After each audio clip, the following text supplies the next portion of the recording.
2,887 days ago, you looked at me from your little hospital cot and frowned. You've left me speechless most days since then, and no more so today, because you're so beautiful. A while ago, you sent me a copy of a poem, and part of it read, "Somewhere between then and now, I realised that the other half of my heart was the person who created it. I've budged up in your heart now, as Andy has his own special place in there. You'll always be the baby of the bunch, but you've grown up to be a determined, gorgeous, funny lunatic. When you got your A-levels, I thought Newcastle would get you for 4 years, but with Andy, you've made a perfect life here. So I'm happy for you, and I love my room at your house."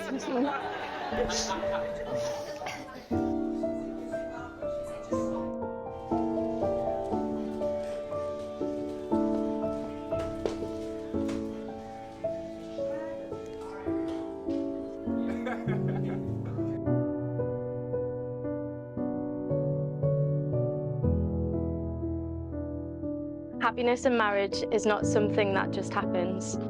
A good marriage must be created. The little things are the big things. It is never being too old to hold hands. It is remembering to say "I love you" at least once a day. It is never going to sleep angry. It is at no time taking the other for granted. The courtship should not end with the honeymoon. It should continue through all the years. It is having a mutual sense of values and common objectives. It is standing together, facing the world.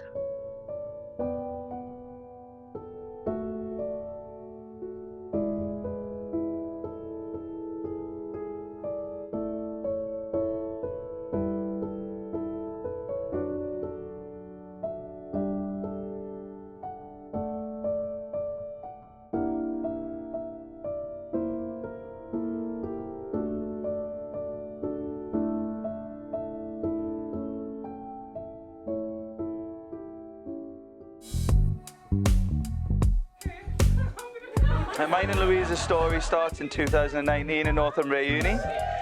After 6 weeks on the same course, having not really spoken to each other, me and Louise ended up being the only two waiting in a taxi on a night out into town. And she turned around to me and she said, "Do you know, you're really rude?" Which I thought was an odd way to start a conversation. And it turned out to be one of the many simple cases of Louise being right and me being wrong. As apparently I had weeks earlier, when I had the flu, not said hello to her when she sat next to me in a lecture.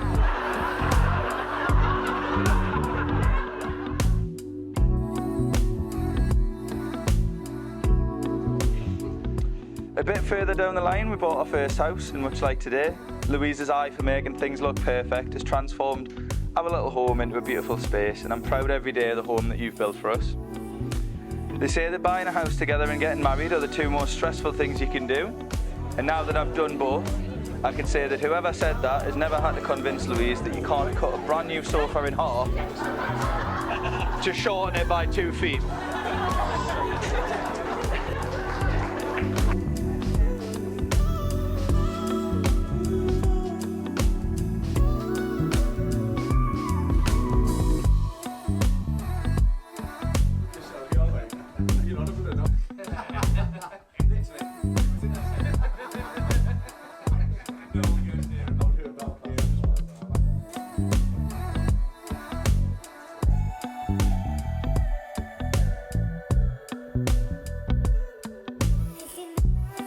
When Andy would describe the woman of his dreams, he would essentially describe you.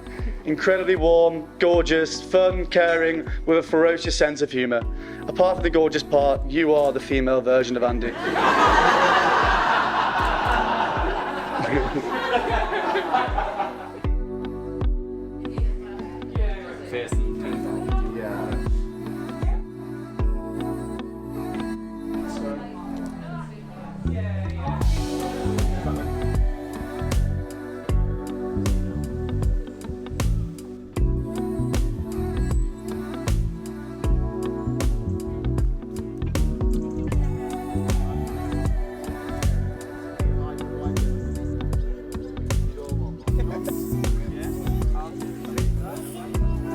We don't like to admit it, but when your best friends meet someone, the judging process begins. Fortunately, our minds were made up very early on Louise, because we didn't really have a choice in the matter. Louise carries a presence of positivity and sincerity with her everywhere she goes, and it is a cliche, and whether you know it or not, Louise, you light up every room I've ever seen you walk into.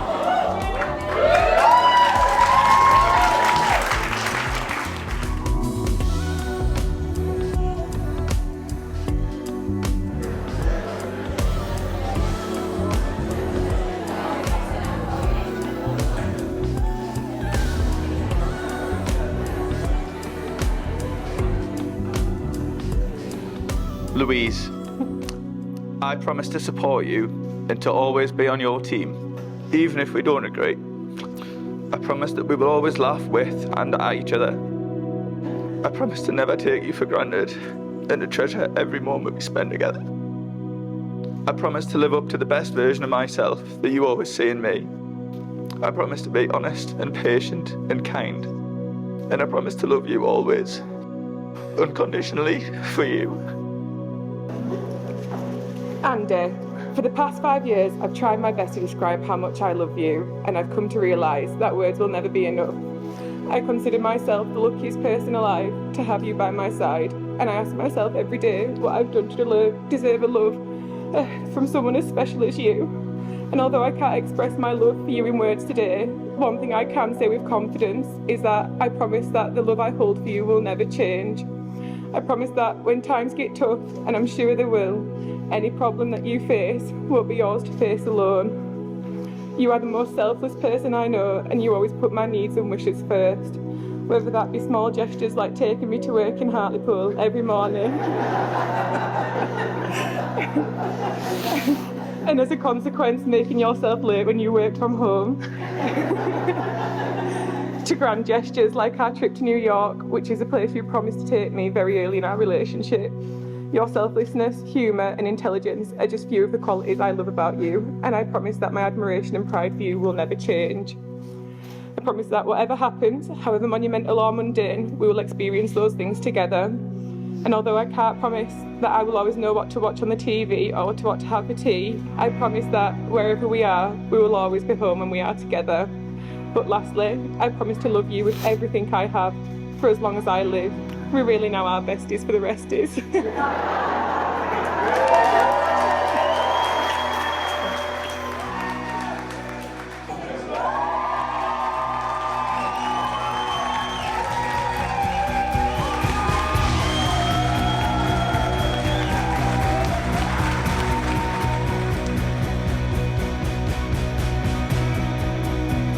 Whilst he was on a night out in Halifax with Louise and her mates, Andy texted me declaring how much he loved her and she was, quote, a fucking good one.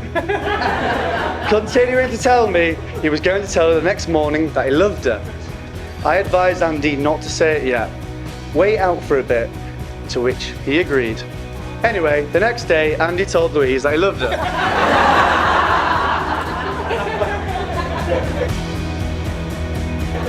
Only a week later, on a bitterly cold and drunken night out in New York, Andy turned to me, looking incredibly serious all of a sudden, and started again declaring his love for this girl.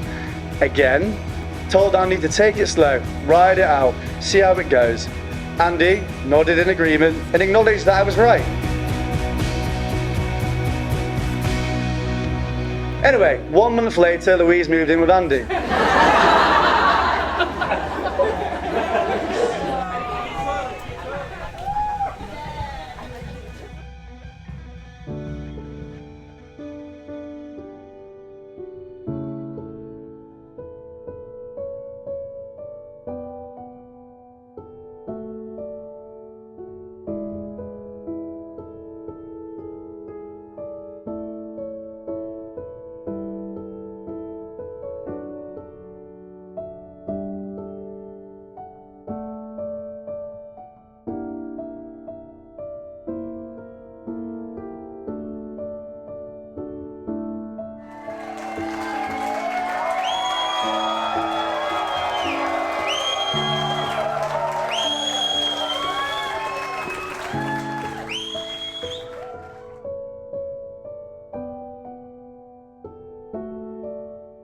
Marriage is not a piece of paper neatly folded in a file.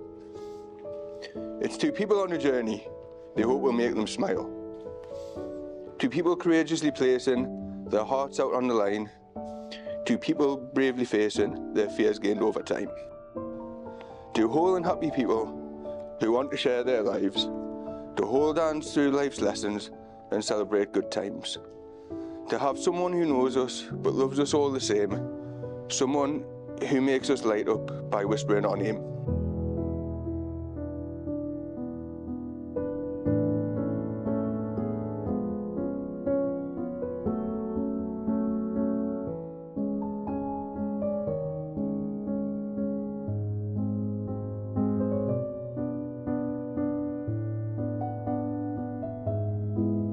But the first that really stands out to me was the first time that he told me, after 8 pints with cheese and onion breath, that he wanted to marry the absolute queen who sat next to him at the minute.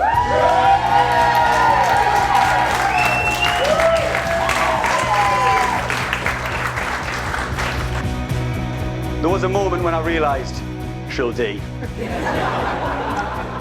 It was actually at another friend's wedding, Reese and Melissa over there. Rather than a guest book, they had an answer phone, so you could leave the couple a nice heartfelt message.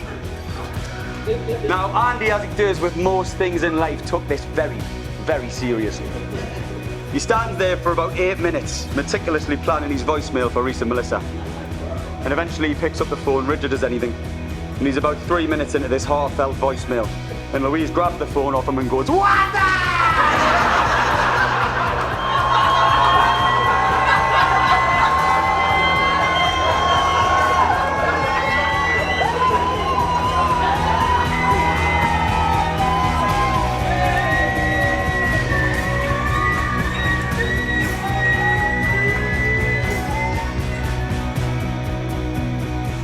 To finish off, I'd like to take you back to that night in the taxi in 2019. Later in the night, as we danced away under the romantic lights of the Old George smoking area, and I thought about how can I possibly make the first move. Louise leaned over and she kissed me first. And I didn't know at the time, but that set the tone for our whole relationship. Because not only did Louise decide what we were doing, she scared the shit out of us. And now, 5 years later, with everything we've been through, you don't scare me quite as much. But you do make me feel brave. You make me feel better, stronger than I can ever be on my own.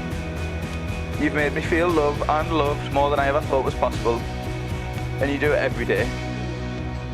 I can't wait to find out what the future has in store, but I know whatever it is, we'll do it together.